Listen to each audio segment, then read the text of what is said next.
Welcome back to Girl Talk. I am here with Barry Edwards at Island Tire and Automotive Services. We're at the South End location. As always, they have 2 locations here on Hilton Head to serve you and all of your automotive needs. We are talking tune-ups today. And Sure. I guess first and foremost, what is included in a tune-up? What comes under that category? Typically, a tune-up is to improve the efficiency of the vehicle. Normally, you've got some parts that are prone to wear. First and foremost is spark plugs.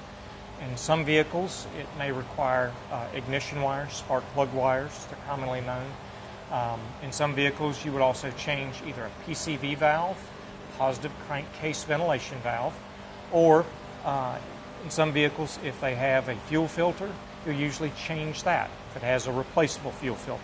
Some vehicles have a filter that's basically a permanent filter inside the tank, so you don't change that unless there's a problem. Okay. And how long, I guess in general terms, because we know each individual make and model probably has their own guidelines for that, but in general terms, how often should you have a tune-up done? For a lot of people, that's a changing target. And simply because vehicles that were built in the 70s, you might change the spark plugs, do a tune-up on it, every 15 to 25,000 miles. Okay. Nowadays, with the improvement in technology, some of the materials, you hear about platinum or iridium plugs, normal interval is about 90,000. There are still some vehicles that are every 30, I say for optimum. You can go a little bit further. Other vehicles you really don't want to go to the full extent. It depends really on the make, the specific engine, and type of plugs they've There's used. so many variables, and I'm guessing that in the manuals it does give some guidelines on when to have the tune-ups done. Exactly. And how often. You know, general maintenance, you know, on your car with the oil changes and stuff, we know that that's safe to say every 3,000 miles. 3 to 5, depending on the fluid. Depending on, That's correct. again, what the vehicle is. But this is an important component to maintaining your vehicle as well. And of course, as always, there's an exception to the rule.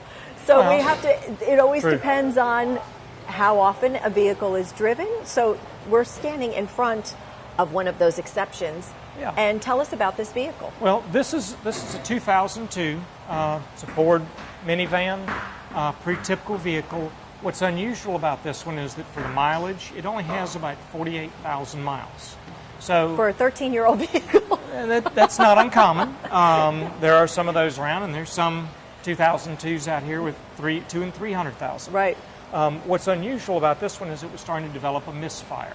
So the customer who drives it noticed it just didn't feel quite right. Start checking it, didn't really show a hard misfire code, but you could see on the scanner where it's showing an intermittent misfire. Something that you did here as far as a test. And then also when you drive it, you can feel and hear that it's got, it just doesn't feel quite right. And part of that, realize it's the electricity is not reaching one of the cylinders the way it should be. So in this case, start looking a little further. This one uses 6 spark plugs and 6 ignition wires. These are the original ones, so these are 13 years old too. Okay. So what happens, just like we've talked about with tires, with belts, these are predominantly rubber. They do have a copper core in there, but what can happen, like right here, Look at that. Okay. electricity is going to try to find the least resistance. It's going to follow the path of least resistance to ground.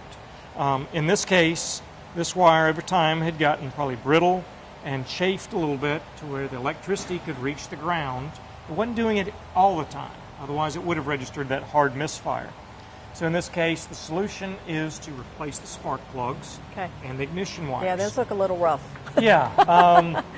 These plugs should be good for 100,000, but again, 13 years, there's going to be metal fatigue, there's going to be corrosion, and all of these have got some of that, so they just don't work as efficiently. The end result is not only is the car not run quite as well, is it doesn't get as good a mileage. So that's another reason for doing the tune-up. If you're trying to keep it running the best, most efficiently, cleanest, when engines start to have serious misfires, that's when it starts pushing unburned fuel, and that's the things that we've talked about that ruin expensive parts like catalytic converters. Well, that's what I was going to ask. If the owner of the vehicle hadn't kind of been, no pun intended, in tune with what was going on and realizing this is not feeling right, that something's just a little off and bringing it in, and kind of just ignored it and let it go, then you're bringing on more problems or more expensive they would have issues. Eventually, the misfire would have gotten to the point where it would have set a check engine light.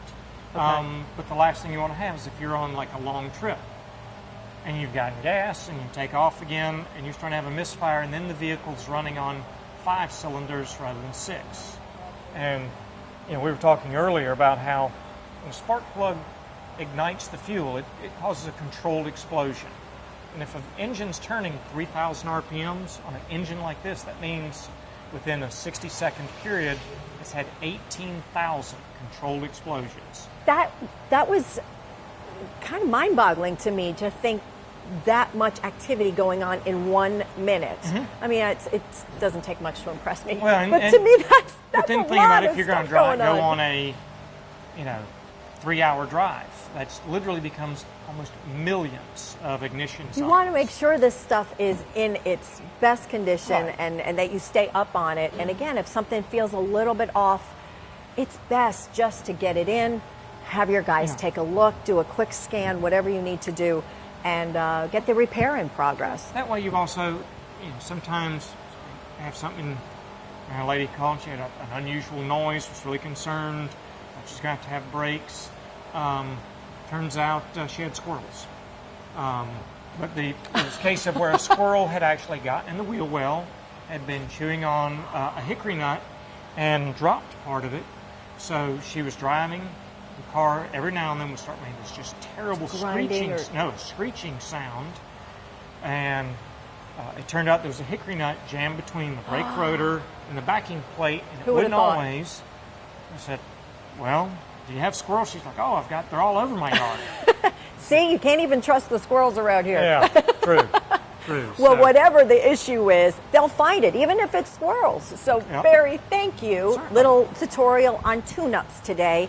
And again, for any of your automotive needs, tire needs, etc., Island Tire and Automotive Services, 2 locations. This is the place to come. These guys are great. Thank you, Barry. Thank you. And thank you all for tuning into this episode of Girl Talk. I'm Debbie Court. We'll see you next time.